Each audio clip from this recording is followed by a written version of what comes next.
Hi, this is Sarit Switzer, and welcome to the It Is Taught podcast, a podcast devoted to the teachings of Rabbi Shneur Zalman of Liadi as recorded in his most famous work, the Tanya. My hope for this show is to make these teachings accessible and relatable to the average person, regardless of prior Jewish education or affiliation. The episodes follow the prescribed daily study portions and are meant to serve as practical lessons in how to live your life as your true self and develop an authentic and powerful relationship with your Creator. I have personally experienced the effects the study of this work has had on me, and I'm excited to share what I can of this knowledge with you. So please join me on this journey of learning, self-growth, and connection with your source.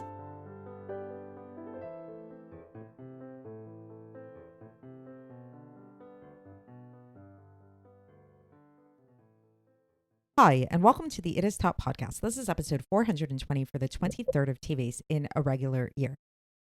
There's a gymnast who I follow on Instagram named Stephanie Millinger, who is absolutely incredible. She is definitely, hands down, the person I love following the most on Instagram. Joe Rogan actually follows her. He discovered her and he was just amazed at how incredible she is. I call her a gymnast, but she's really, she's a contortionist, a hand balancer, a daredevil. She'll do these like crazy tricks where she's balancing in a handstand on like the tip of a very, very, very narrow cliff. But she's also just really, really strong. She's like had a few, I think she beat the world record for like the world's longest plank, maybe. And she'll do like crazy things with weights and stuff like that, like just really incredible stuff. And something that's interesting to me about this is I often will look at the comments on her posts, and people will often say things like, "Wow, you are so talented. Wow, you are so flexible." And for the few comments that she replies to, she obviously can't reply to all the comments. She always says the same thing. She always says, "No, I'm not talented." She said, "I work like crazy. This is really hard work." And I can kind of sense the frustration in her voice, even though she's very sweet and very nice about it. But I kind of, I get it. And I've actually been following her for a number of years. I've seen her progress over the years. And she works like crazy. Like her whole life is this.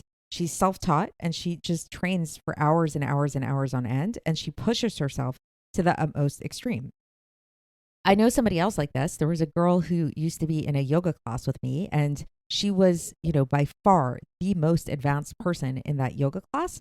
Also, she's become a Mongolian contortionist now. I follow her as well on Instagram.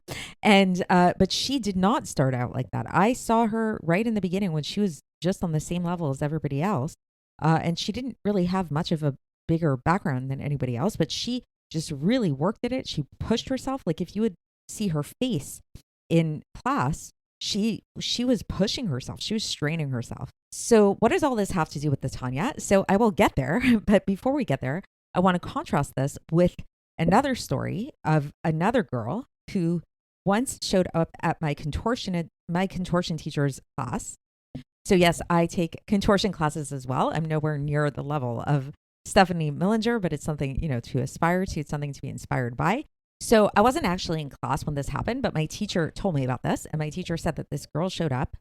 She was like, I think in her teens, maybe around like 14, 15 years old. She'd never been to a contortion class in her entire life. She didn't even have any background in gymnastics or anything, but she was naturally flexible and she was able to do things on a much higher level than anybody else in the class who had been going there for years. She, in certain ways, was more flexible than the teacher, which the teacher got actually a little bit like jealous of her, like what is up with this girl? Like she just shows up and she's able to do all these things naturally. Like what's up with that? So, I mean, as the course of the class went on, then like my teacher came to realize that like, okay, while she may be really, really flexible, she's lacking in stability and lacking in some strength. So there were definitely things that she could learn and that she needs to learn in order to progress, in order to not get injured, things like that. But yet we do see that there's a contrast there between people who naturally have it and people who don't, I titled this episode, I Woke Up Like This, right? It's like, did you wake up this way or did you work at it? How much work and effort did you have to put in to get to where you are? So it's interesting because like in our society, we tend to kind of praise natural talent, like child prodigy, or somebody has a really good voice. It's like, wow, you're so talented. That's so beautiful, things like that. But like, it's kind of a shame in a way, because talent, like raw natural talent, while it's beautiful, while it's something really, there's something definitely very like sparkly about it. It comes naturally to the person. They didn't work at it at all. Versus somebody who works really, really, really, really hard, even if the end result isn't going to look as amazing. I mean, who deserves the greater praise? It's kind of like the typical example of like, if you have a classroom and you have two students in the classroom, and one of them, and they both get A's, but one of them just happens to have this naturally really high IQ, and the other one has a low IQ and a learning disability and a lot of issues at home and things like that. But yet they worked like crazy to get that A. Who deserves the bigger praise, right? I mean, A's are good no matter what. But maybe that more advanced kid should be given bigger challenges, like maybe they're not excelling as much as they could be, and not excelling as much as this other student is necessarily, even if it doesn't look like that on the outside. So this is the topic of today's Tanya, believe it or not necessarily in terms of contortion or school or things like that, but in terms of our service of God, and in terms of what is considered working, what is considered, at what point is a person considered to be somebody who is a worker for God. And what this whole discussion is going to be centered around is a certain verse in Malachi, chapter 3, verse 18, where it discusses the difference between a righteous man and a wicked man. And then it goes on to discuss the difference between one who serves God and one who does not serve God. And while at first glance, the verse seems to be implying that the righteous person is the one who serves God and the wicked person is the one who does not serve God, on second glance, that kind of sounds like it's redundant, that the verse is being redundant, if that's the case. I mean, maybe it's just being poetic there. But what the Alter Rebbe is going to propose is that, in fact, there's a deeper message going on. And in fact, that's the verse is not actually coming to teach us that a righteous person is one who serves God and a wicked person is one who does not serve God. In fact, we're going to get into a much deeper discussion about what service is in general. What does it mean to serve God? What is this all about? And where does this fall into in terms of the categories of someone who's righteous, someone who's wicked, and our favorite category of all, the category of the Beinoni, the intermediate man, who this book was written for. So for context, today we're going to be beginning a new chapter, chapter 15 of Likkutei Amarim. And the Alter Rebbe begins, and he says that he's going to come to understand this verse from Malachi. So I'm going to read to you the entire verse now, and then I'll translate it into English. So the verse reads, V'shavtem u're'item ben tzadik le'rasha, ben oved elokim le'asher lo avado. So the translation for that is, and you will return and see the difference between the righteous man and the wicked one, between one who serves God and he who serves him not. Right? So on first glance, then it sounds like, that the verse is saying that you should see the difference between a tzaddik and a rasha. What's the difference between a tzaddik and a rasha? A tzaddik is somebody who serves God, and a rasha is somebody who does not serve God. But the Gemara actually brings up a question about this.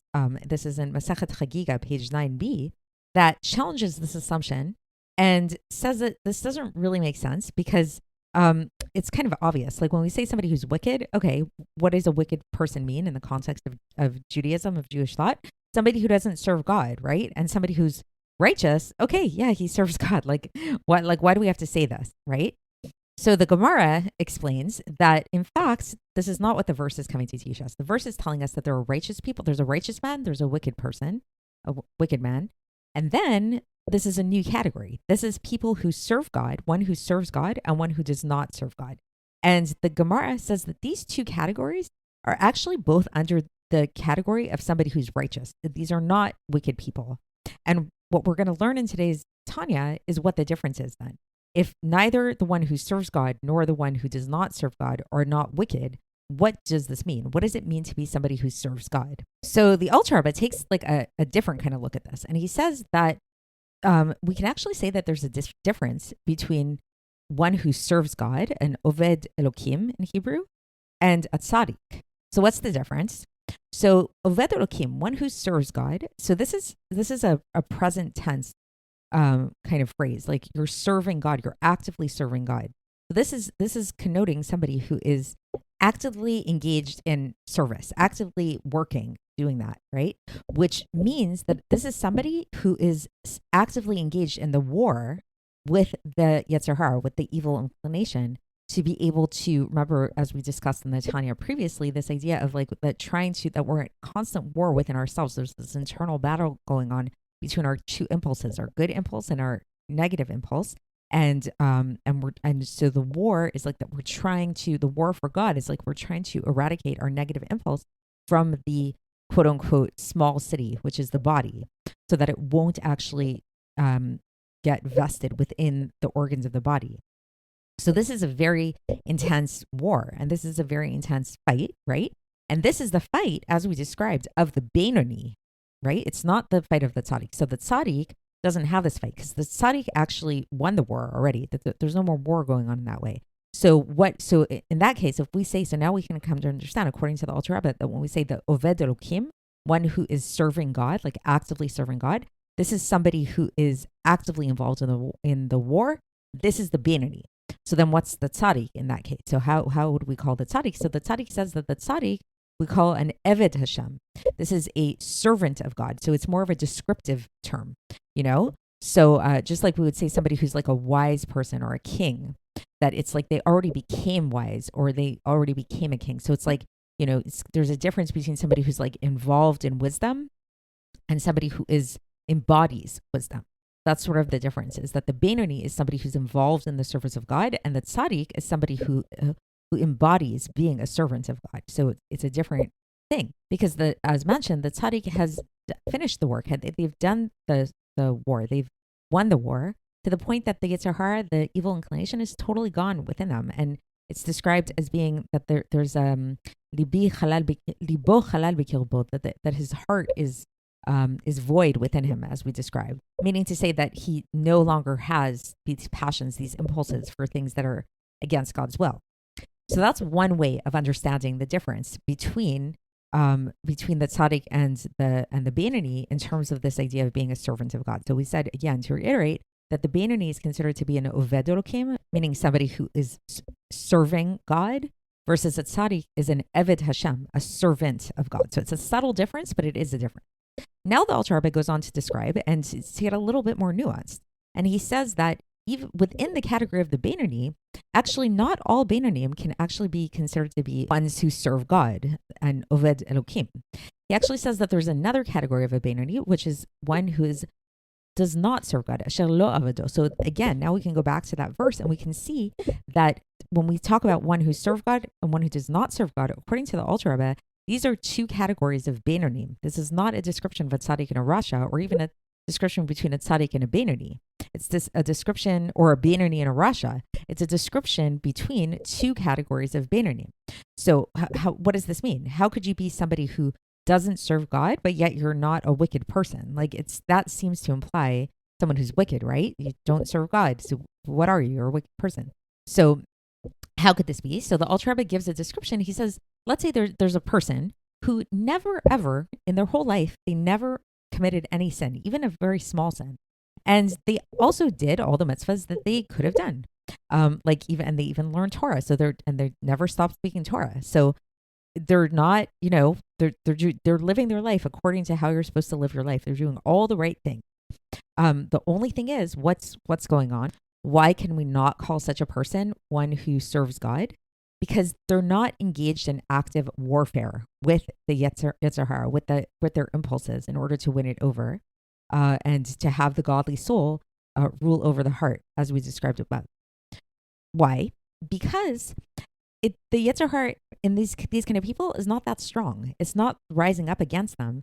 And so then they don't need to have this war against them. So it's not like a tzaddik, somebody who they've won the war against them and they've really eradicated the evil. For these kind of people, they're not very passionate kind of people, is the easiest way to describe it. So for example, it could be that, or at least they're not passionate and they don't have impulses. They don't have the same struggles that a lot of other people have for, being drawn to the passions of the world, we could call it. So for example, you could have the type of person who by nature likes to study. And it's because their temperament is more subdued. The Alter Rebbe calls it like a marash chora, which is like a dark kind of disposition in a way. Like maybe they're more like of an introverted kind of person. Or let's say somebody who doesn't really have, they don't have a strong desire for women, speaking of a man. So it's like their sexual impulses are low, because that's just their nature. They're not they're not heated by nature. And so too with all of the different desires of the world, they don't have this this passion, so they're not foodies. They're not, some people get really excited about food. These kind of people, it doesn't do anything for them. Maybe their palates aren't so developed or something like that, So thus for these kind of people, they don't have to take a whole bunch of time to sit and meditate upon the greatness of God and, give birth in their mind and in their das, their comprehension and in their knowledge, to really integrate this knowledge into them, to be able to birth a sense of fear of God in their minds, in order to protect them from doing anything that's against the will of God, or to arouse this feeling of love in their heart, to inspire them to keep the mitzvahs, like keeping Torah and things like that. They don't need this. They naturally are going to keep Torah because they don't have these the same level of evil inclination that a lot of other people will do. So for these kind of people, in order to keep Torah and mitzvahs, it's enough for them to just tap into the innate love that's hidden in all Jewish people. That's because all Jewish people are called Ohavei Shmo, those who love God's name. And so they don't have to work for it. Basically, they were born this way, quote unquote, And this is why they're not called one who serves at all. So this can be kind of likened to that girl that walked into the contortion class for the first time. Everyone else is struggling, trying to get their splits, their backbends, whatever. And she's like, I don't get it. It's so easy. I just do this and there you go. These kind of people, they don't get the temptations of the world. They're not drawn to all kinds of, all the vices of the world. They're not tempted by them. So some people are like that. That's just their nature, right? And just like some people have a nature to be flexible or to be really smart in school or whatever, then we all as Jews have a nature. We were all born with an inheritance of this love of God that we all have. And this is an inheritance that was given to us. So we can't call that work. That's something that we just it's our inheritance, what we were born with, right? So these kind of people, basically in summation, just to explain what the Alter Rebbe is saying, is that they cannot be called ones who serve God because they're not really working. They're not, in Hebrew, the word serve is oved, which is the same word as work. So where's the work? It's they're just, okay, they're doing it because it's yeah, sure, why not, But then the Alter Rebbe concludes here and he goes even further than this and he puts an even bigger stringency on this term of one who serves God. And we're going to get into it even further tomorrow where we see just how high the standard is that the Alter Rebbe gives to one who wants to be called one who serves God. So he says, even somebody who it's not necessarily their nature to study a lot. So let's say they don't have that nature. They're not this introverted type, by nature, but yet they've accustomed themselves to be like this. So they've developed really good habits, which is really great. And now it's become a habit for them. Now this is their habit. This is what they do. They wake up every morning, they study, and they do this. So even for these kind of people, now they don't need, it's not a whole process. It's when the more you do it, habit becomes you kind of thing. I'm very into this in general, that the more you have habits, the more they really just become who you are.